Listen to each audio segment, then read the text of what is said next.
Assalamualaikum warahmatullahi wabarakatuh. Kepada Ibu Mu'allamatul Musawwamah dan teman-teman semua yang saya hormati, di sini kami dari kelompok 9 akan menjelaskan materi dari kelompok kami, yaitu Guru dalam Arus Globalisasi, yang terdiri dari Maulidah Fitri Anjani, Laila Nur Afifah, Dimas Khalilur Rahman.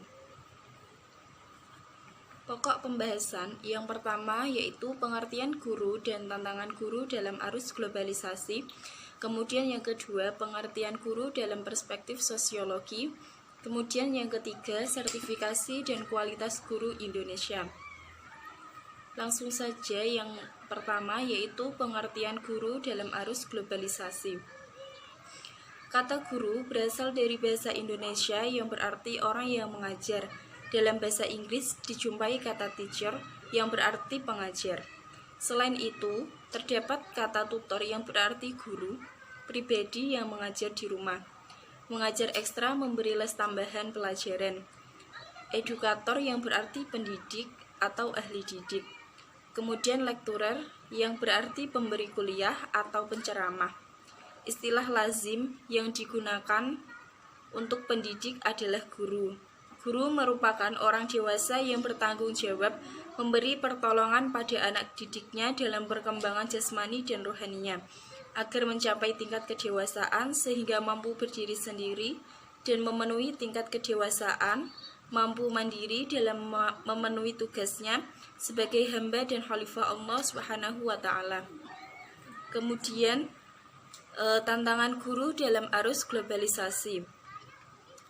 Beberapa tantangan globalisasi yang harus disikapi guru dalam menjalankan peran-perannya dengan mengedepankan profesionalisme adalah sebagai berikut.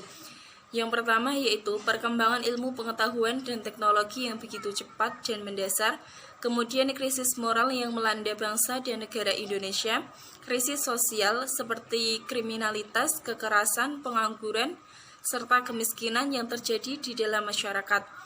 Kemudian krisis identitas sebagai bangsa dan negara Indonesia, kemudian adanya perdagangan bebas baik tingkat ASEAN, Asia Pasifik maupun di dunia.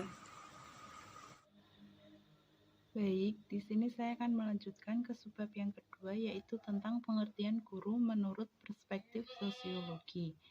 Guru dalam dunia pendidikan tidak hanya sebagai ahli ilmu pengetahuan, transfer of knowledge, tetapi juga berfungsi sebagai penanaman nilai, value, serta pembentukan karakter subjekter peserta didik secara berkesinambungan dan berkelanjutan. Pendidik mempunyai tanggung jawab sebagai model yang wajib memiliki nilai-nilai moral dan bisa memanfaatkan setiap kesempatan untuk membujuk dan mengajak peserta didiknya. Peran guru atau pendidik ketika berada di lingkungan sekolah atau madrasah harus mampu menjadi suri tauladan atau uswatun hasanah bagi semua peserta didiknya. Dalam pendidikan nasional Indonesia menetapkan 4 macam kompetensi guru atau pendidik sebagai berikut. Yang pertama yaitu kompetensi pedagogik.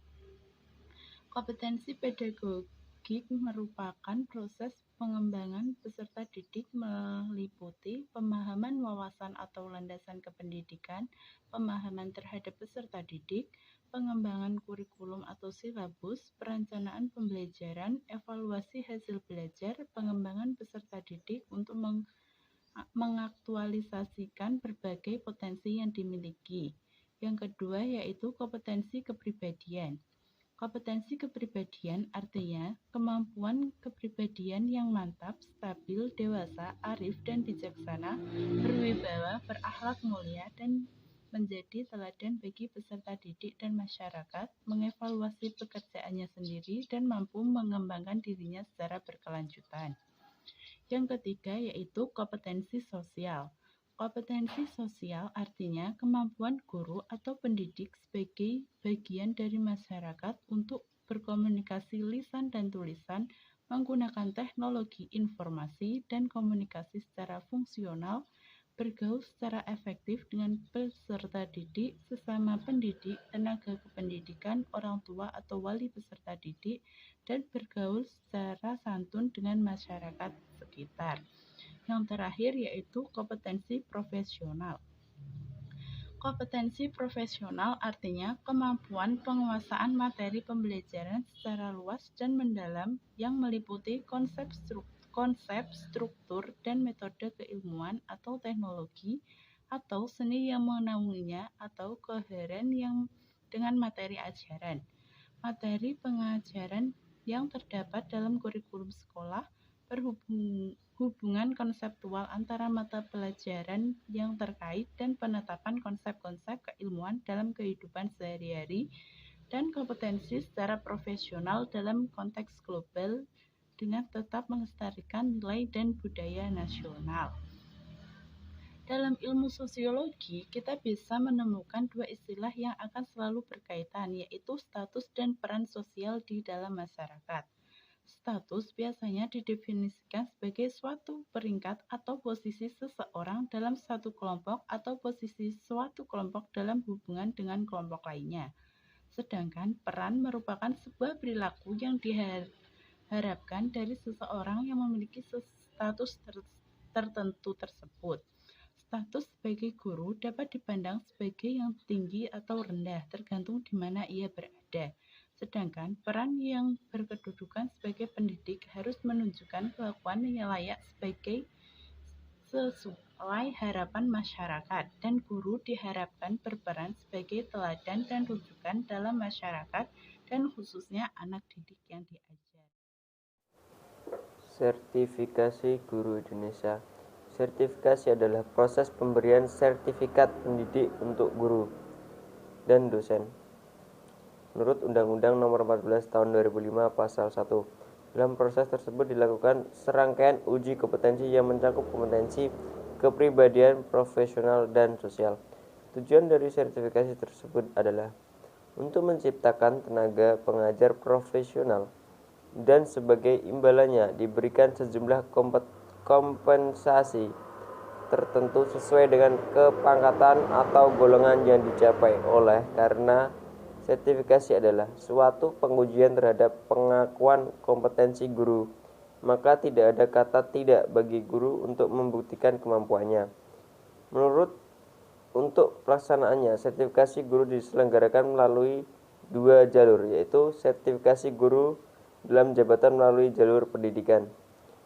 Kedua, sertifikasi guru dalam jabatan melalui penilaian portofolio. Ya, selanjutnya ialah kualitas guru Indonesia. Persoalan kualitas pendidikan hanya bisa dijawab oleh kualitas guru yang profesional.